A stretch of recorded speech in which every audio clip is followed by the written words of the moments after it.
This morning's scripture is found in Romans chapter 8, verses 19 to 21, on page number 944 in the Bibles under the chairs in front of you. And it's really quick. So you got to get it out fast. Are you ready? Okay. For the creation waits with eager longing for the revealing of the sons of God. For the creation was subjected to futility, not willingly, but because of him who subjected it, in hope that the creation itself will be set free from its bondage to corruption and obtain the freedom of the glory of the children of God. This is the word of the Lord. Well, good morning, everyone. My name is Stephen. I'm one of the pastors here on staff. It's so good to have you all here. If you are new with us this morning, you've actually picked a great weekend to be here. We're starting this kind of quick, brand new series. It's 4 weeks long. It's called Carols. And we're simply just looking at some of these great Christmas carols that we sing. A lot of us sing, grown up singing during this Christmas season. And kind of talking about at least to start with, kind of these emotions and feelings that kind of come along with that. And for me, as I think about some of these Christmas carols, I can't help but think of some memories of Christmas. And one of my favorite memories from this season was just growing up actually here in the area and going to a church in Glendora. And we'd always kind of do this hayride deal. I'm not sure if you guys have ever done a hayride before, but where a tractor would pull you and you'd sit in the back on these bays of hay and you'd sing Christmas carols going down the streets. You'd wave at people in the village, and it was kind of this fun thing that we as a church would love to do, and our family would love to do, and there would always be kind of this sense of anticipation as well, just because we enjoyed doing it. So I'd ask my mom and dad, hey, is this the week we're doing the hay thing, the hay barrel thing, and is this the week? Is it coming up soon? And so as we look at some of these carols, realizing, man, there's some memories, there's some feelings, there's some emotions kind of tied to this whole season, but especially some of the music that we sing. And so we want to look at these songs and some of these lyrics, which maybe some of us don't even know what they even mean, what we're actually saying when we say some of this stuff. And I realize, Christmas has kind of become this whole other thing in culture, right? It's become so commercialized, and even some of the Christmas music that we hear, a lot of times it's more associated with like an Old Navy commercial as opposed to the incarnation of Christ, right? It's just not something that we as Christians have the market on Christmas carols anymore. But I think if we spend some time the next few weeks, hopefully as we spend time the next few weeks looking at, what do these words actually mean? We're looking at a carol each week leading up to Christmas. And what do these words actually mean? I really believe that we can remind ourselves, we can ultimately redeem these songs, these words, for what they were ultimately purposed for to begin with. And that's to bring God his glory, and that's kind of what it's all about. So I'm kicking us off here, and right off the bat, we're starting with a song that you guys all know, Joy to the World. Don't worry, I'm not going to sing it for you. But just as a little bit of a background on this song, a little context, a little history. It was written by Sir Isaac Watts. He's an English hymn writer, and he wrote the song in 1719. And something that I learned as I was kind of doing some research on the song, pretty amazing, is that the song Joy to the World was originally written as a way to anticipate and glorify Christ's return at the end of the age. Maybe that's something you didn't know as well, but Joy to the World it's a Christmas song, but really it's a song that has to do with Jesus coming back one day. And so it wasn't written for 8 pounds, 6 ounce newborn baby Jesus. It was written for his return.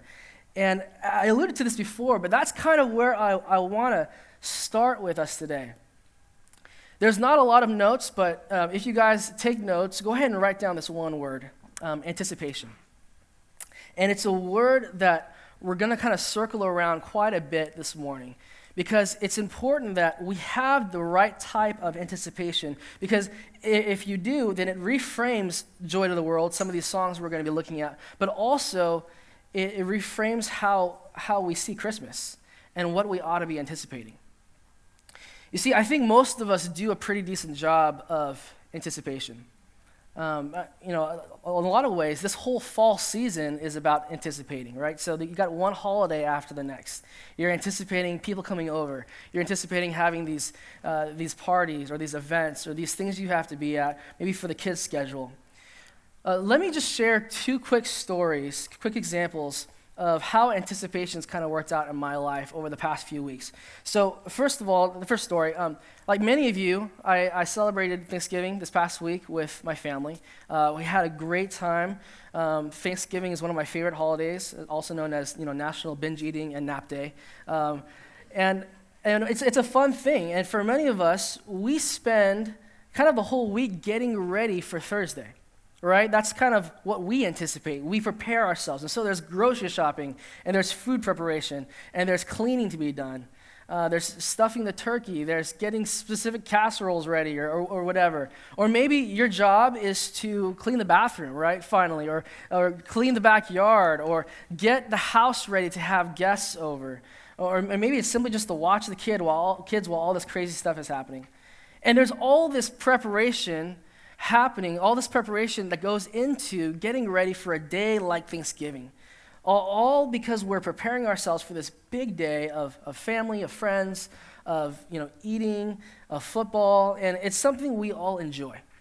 We all enjoy. I know we did as well. We enjoyed it. It was a fun week. And maybe some of you, like us Coppenrass, maybe you guys even had a little bit of a blended hybrid preparation week where you got to also started to get ready for Christmas as well. Just by show of hands, how many of you guys have your Christmas tree up? Anybody up? I saw a hand shoot up in the back real fast. Someone's really excited about Christmas.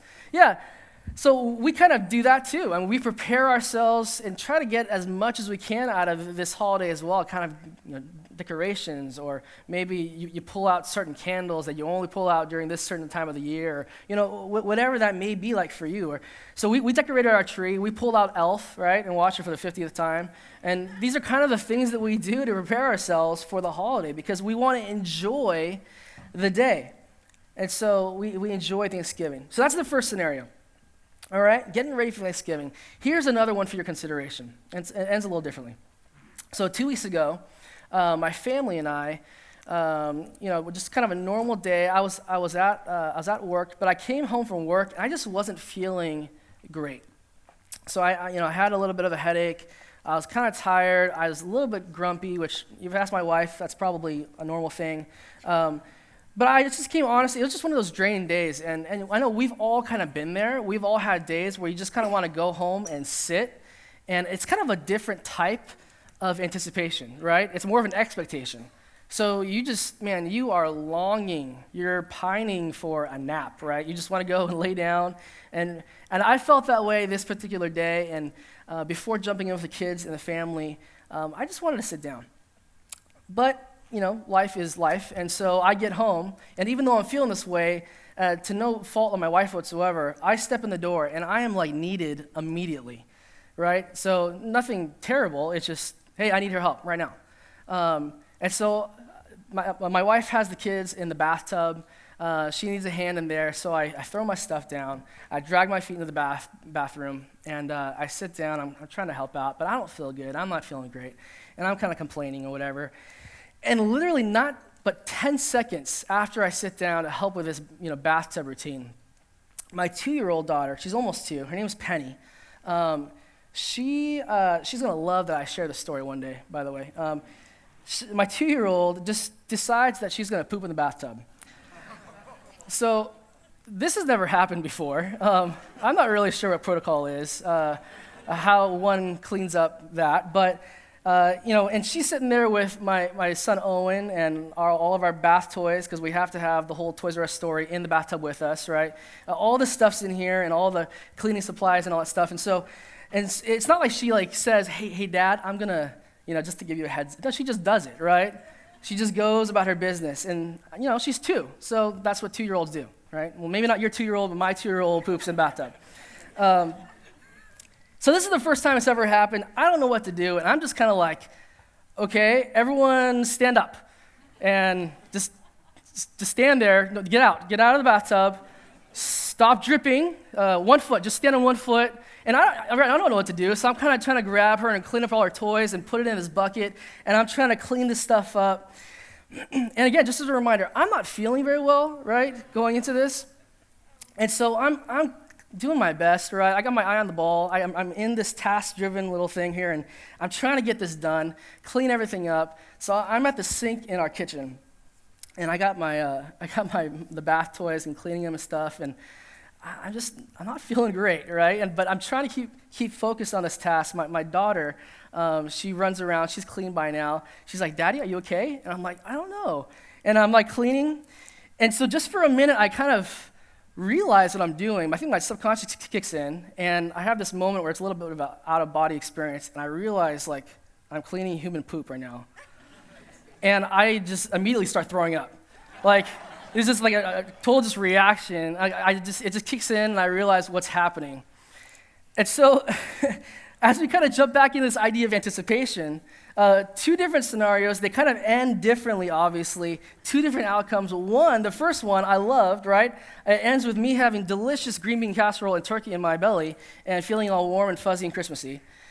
And then the other one, I'm cleaning up after my 2-year-old, which my job, I'm the dad, that's fine, but still cleaning up after a 2-year-old and throwing up as a result. And here's where we kind of jump back into this idea of anticipation, because look, we all anticipate for something, right? We all prepare ourselves. We all long for things to happen. So maybe we ready ourselves for a conversation with a friend, or maybe it's to sit down with parents and have dinner, or maybe it's an event like you did this past week where you're having people over at the house. We all anticipate and prepare ourselves, and maybe it's simply a good meal or a nap, but for what I want for us to see is that during this Christmas season, and just like the song Joy to the World talks about, Christmas, this Advent season, is all about anticipating the most important things. It's about anticipating, celebrating the arrival of Jesus. Just listen, we just sang these words, but listen to them again. Joy to the world. The Lord has come. Let earth receive her King. Let every heart prepare him room, and heaven and nature sing. Our role this Christmas is to prepare ourselves for the coming of the King. And not only the arrival of Jesus that we celebrate that happened years and years ago, but also looking forward to the second coming and what that means for us today. And so that's kind of where we're headed, because as we look back at the first Advent, you realize that the first Christmas, it wasn't this, warm, fuzzy, tradition-filled day. It was set in a period of history that was very dark. It was very despair-filled. Israel wasn't doing very well when Jesus came. I mean, they were living under Roman oppression, Roman rule. And so it's part of the church's tradition when they started counting backwards, these kind of 4 weeks leading up to Christmas, that they would be known as Advent. And the whole idea with Advent, it's simply a time for you to prepare your heart, kind of cut away all the stuff that really doesn't matter during the season. Very similar for those of you guys who may practice Lent leading up to Easter. It's a similar thing, and it's a time for everything to be kind of examined. And so Advent was the time to do that. And historically, the first week of Advent, which we just finished up here, it's not so much about looking back at, Jesus came as a baby, and we'll talk about that next week, but looking forward to the second coming of Christ. That there's a longing for Christ Jesus to be king. That should be the desire of every Christian's heart, that we desire for Christ to come and be king, for him to come back. And so many of the songs that we sing, right, so many of these Christmas carols, and even the worship songs that we sing throughout the year, they all have to do with preparing our hearts, getting ready for Jesus to come back, to receive the King, training our hearts, exercising those muscles to long for those things. Look, but I'll be the first to say it's difficult sometimes to think that way. We don't all naturally think about the future. I mean, some of us aren't really future-minded. Some of us don't even think about, next week, much less, when Jesus comes back.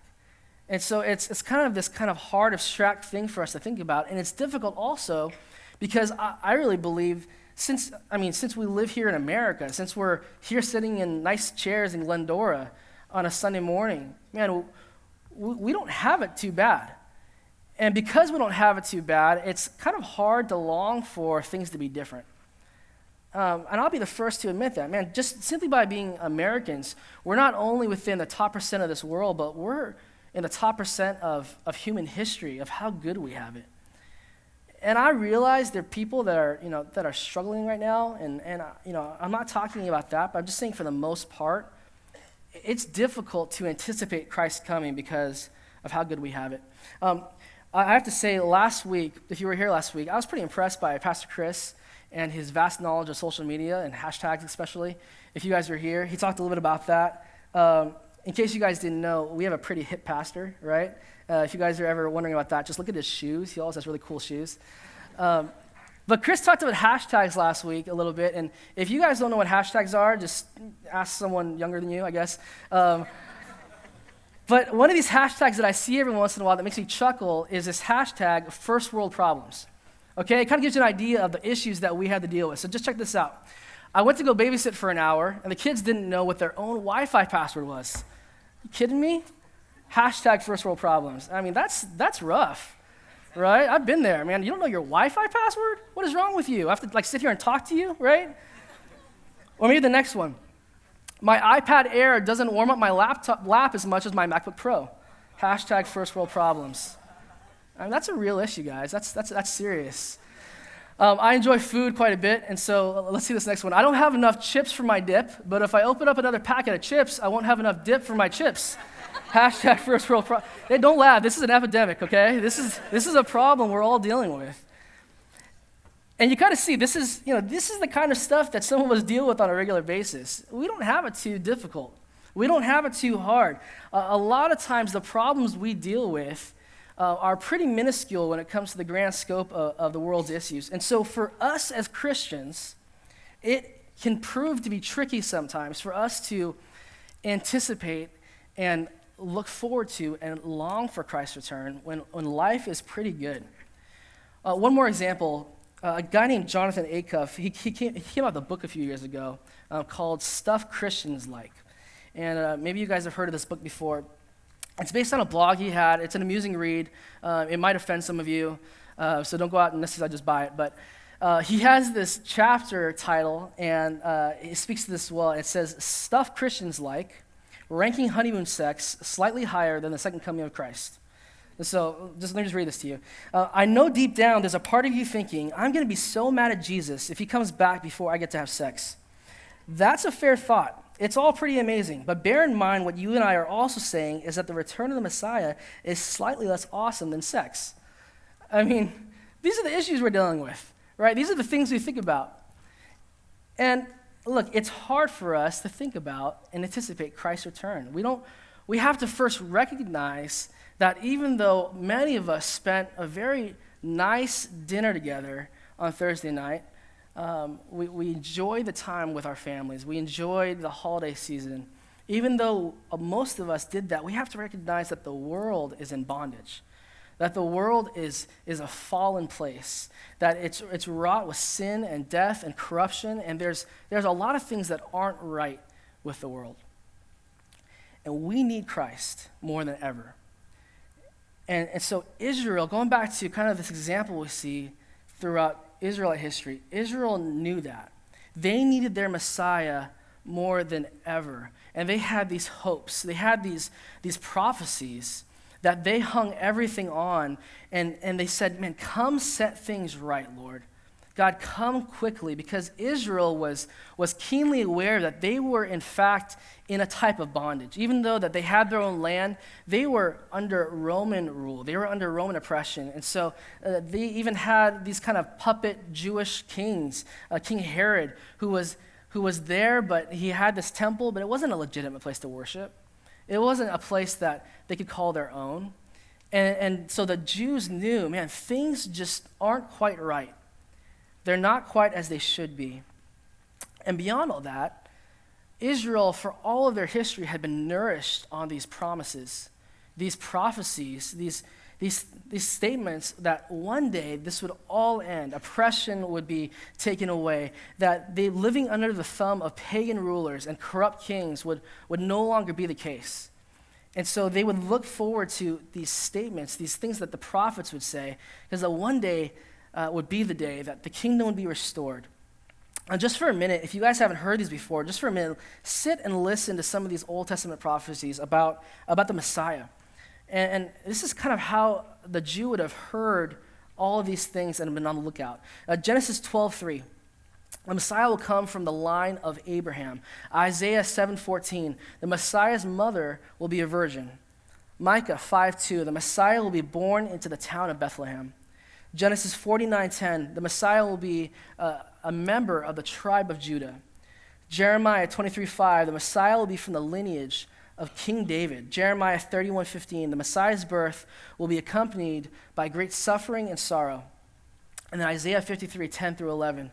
The Messiah will live a perfect life, die by crucifixion, resurrect from the dead, ascend into heaven, and sit at the right hand of God.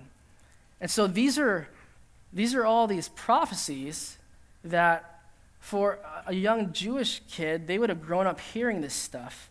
And it wasn't just this random information. It all went together. It all kind of triggered one another. And so it's amazing stuff. We could spend a lot of time talking about this, but the point is that for the Jews of Jesus' day, they realized all of these things belong together. And there was even this time, the end of the age. The end of the age was a time for resurrection. There was a time for newly resurrected bodies where one day Israel would be restored. And so when Jesus made an appearance at the very beginning of Acts, the book of Acts, you see his disciples asking him and seeing his newly resurrected body and saying, Lord, is this it? Is this the time? Is it now? Are you going to restore Israel to its former glory? And so, again, all these events work together. These events sort of belong together, that triggered one another. And Messiah came, covenant was to be restored, temple was to be rebuilt, the Spirit would be poured out, resurrection would take place. And again, for us as modern-day Christians, this isn't something we think about. Right? We don't spend our time thinking about these types of things, but it's very important for us to recognize that in a real way, that we are still longing for Christ to come. And yes, he came already, right? He came as a baby in human form. God became man, but now we can kind of adjust our focus and look towards his second coming. How he's coming back again one day, and what that means for us in the meantime. Katie read this earlier. Go ahead and look back at Romans chapter 8, verse 19. If you have your Bibles open, and just look at what Paul has to say about this type of anticipation and longing. Romans 8:19 says, "For the creation waits with eager longing for the revealing of the sons of God." Just stopping right there real quick. Something for us to remember is that this phrase, the sons of God, it's not about some like ultra elite group of Christians. All right, this isn't like, or even just talking about like, oh, so Foothill Church can one day just be awesome, or even America can one day be a Christian nation. It's not specifying a specific group like that. We're talking about all Christians. It's the moment that all Christians, you and I, everyone who's professed faith in Jesus, will one day receive our resurrected bodies. And the end, creation is longing for that day. Why is that? Verse 20, "For creation was subjected to futility, not willingly, but because of him who subjected it, in hope that the creation itself will be set free from its bondage to corruption and obtain the freedom of the glory of the children of God." This passage is great because it's packed with all kinds of imagery. You see all kinds of different themes, creation, bondage, corruption, freedom. These kind of key words pop out at you. But one of the themes and the kind of pieces of imagery I want to talk about is this glimpse we get of the Exodus. And the Exodus is simply this time where Israel, who was in slavery to Egypt, there was this great Exodus where they all moved out of Egypt and started this process of becoming their own people. And so a Jewish audience would have heard this in Romans chapter 8, and they would have read this stuff. Okay, Paul, you're saying that creation is in bondage, okay? It's longing to be freed from chains. All right, yeah, okay, we know a little bit about that. We know that story. That's something we're fully aware of because we grew up hearing that story, hearing the story about how we used to live as slaves in Egypt, and one day this great Exodus liberated us. But what you're also saying, Paul, is that we have another event to look forward to as well. That there's still a day that's coming when creation itself will be released from bondage. And it's true. It's true 2,000 years ago. It's still true today that creation, that the world we live in is in bondage. And I can say that confidently because as I look around, as I watch the news, you realize, man, the world is not perfect. There are many things going on. All across the news, you see things like that. You see it in signs of how your body starts to break down. If any of you guys woke up this morning, your knees ached, right? And you just felt kind of like sore. It's because we live in a fallen world. We're not built to last forever. We're not going to live forever. You see this in evidence in how there's inconsistency throughout nature. All right, so next week, my family and I are headed up to Yosemite area, kind of Bass Lake, Yosemite area. And man, I'm looking forward to it because one of the greatest things about Yosemite is being able to just kind of take in all the beauty, right? All these trees and Half Dome and all these areas that God created for our enjoyment, for His glory. And in nature, creation is just proclaiming His glory through creation. And yet, at the same time, as we all know, a month ago, there are these terrible storms in the Philippines and just, ruin countless lives. And so there's this inconsistency throughout nature. And yet that's just another evidence of the fact that this is a fallen world, that our world is in bondage, that things are not quite right. And really, this is how the Genesis story, it sets us up to think even. If you look at just a quick picture of Old Testament history, there's this theme of exile to homecoming, kind of over and over again. People living in bondage and slavery, looking forward to homecoming. And it starts with Genesis. Right off the bat, you got Adam and Eve. God created Adam and Eve. God created everything. And He said it was good. And then Adam and Eve sinned. They brought sin into the world. And because of that sin, God had to exile them from the garden. They were out of this garden of perfection. And from that point on, Adam and Eve and us as their descendants have been longing for that day where we get to one day stand in God's presence once again, physically stand in His presence. And so there's this theme of exile to longing for homecoming. And then I already mentioned it before, but you have this Exodus where all these Israelites were in slavery in Egypt. And because of Moses' leadership, they took the people of Israel, this great Exodus, out and kind of started their own story. But yet still longing for a place of their own, wandering through the desert, wandering for a homecoming. And then as you go through more and more generations, as they continue, you see that the kingdom of Israel splits later on in history. And you got the northern kingdom and the southern kingdom. And the southern kingdom is known as Judah. And Judah is captured by the Babylonians. And again, they're dragged into bondage, into exile. And so there's these two prophets during this time that speak into the people of Judah, these two prophets that prepare Judah for this time. And what do they have to say? They remind the people, and I think this is so appropriate for us today as well. They remind the people that stand there in bondage. They say this, "But the Lord will restore you. But the people who live in darkness will see a great light.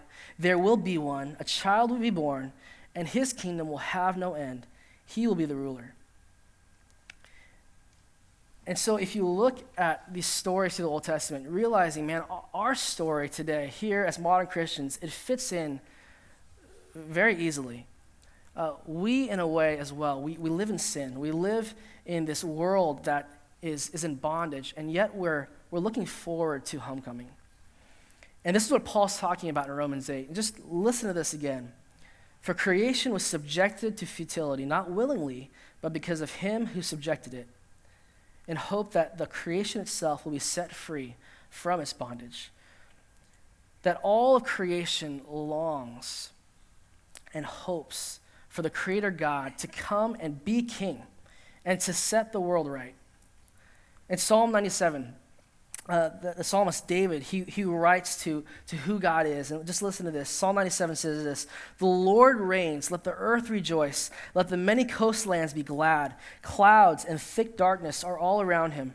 Righteousness and justice are the foundations of His throne. Fire goes before Him and burns up His adversaries all around." And what's awesome about this passage is it talks about who God is. So it's one part proclamation. It's like, man, God is those things. Yes, he does indeed reign. God is huge. God created the world. And so don't be fooled, Christian, right? Even though the world looks like a dark place, God is still in charge.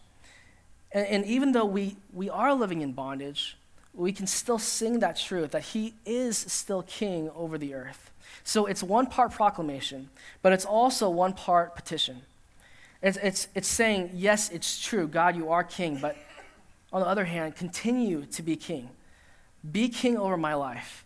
Let this reality that we see in heaven, let it match up with the reality we have here on earth, where those two sacred spaces collide. And so come make that reality line up with our reality, Lord. And I'm convinced, church, that when we understand this type of anticipation, especially during this Christmas season, we understand the state of our world, understanding that Jesus will return one day. Christmas takes on a different tone for you and I. Listen to this, verse 2 of Joy to the World. No more let sins and sorrows grow, nor thorns infest the ground. He comes to make his blessings flow, far as the curse is found. Verse 3. He rules the world with truth and grace, makes the nations prove the glories of his righteousness and the wonders of his love. So we sing these words, and we ask the Lord to come and reign, because just like creation, we are also longing and anticipating his second return. Look, there's a freedom in realizing, man, the world is fallen, that we still live in bondage. There's freedom there. And I think there's some comfort in knowing that truth and actually being okay with that. Because, look, I realized during this Christmas season, even though we're singing joy to the world, this season is not too joyful for all of us. I get that. And if that's you, if you've lost a loved one, or if you don't have a job right now, or if you're just going through it, and this season is simply just a reminder that things are tough, I would encourage you to remember that in a bittersweet way, that your loss, your reminder of loss, your sorrow, your heartache is right in line with what Advent actually means. There should be a feeling of loss. There should be a feeling of, man, this isn't quite right. And yes, there's enjoyment, and yes, there's joy, and yes, there's family get-togethers, and there's presents for the kids, and on all the things that come with Christmas. But at the same time, there should be a sense of, man, there needs to be more. And I'm missing out on something else. And that missing is God not being here yet. The first Advent was not about Jesus just saying, okay, well, here I am, I'm here. There's so much more loaded into that, and that's part of why we anticipate. Chris is going to get into this next week as we talk about the next carol, but just as a little preview, just listen to what John 1:14 says. The Word became flesh and dwelt among us, and we have seen his glory as of the only Son from the Father, full of grace and truth. And so God became man in order for us to understand this. So do we long for his return? Do we long for that? And so as we start to wrap up just kind of this first week of carols, I want to give you two practical implications for you guys to go home with and just kind of wrestle with and think about how it applies to you. What do we want to do between the first Advent and the final coming? From one Advent to the next. So first of all, what we do is we announce that Jesus is King. We announce that Jesus is King, and this happens in all sorts of ways. You do this with how you act, how you respond to things, and how your words, how you speak into people's lives. You know, the word gospel, it's a word that all of us who are in church know about. The word gospel, it's not found in any of the ancient Jewish texts. It's not a word that was commonly used at the time. In other words, when Paul uses that word, good news, gospel, when he writes in his letters, he's not pulling that from some ancient Jewish text that has context. So where did Paul get that from? Did he just make it up?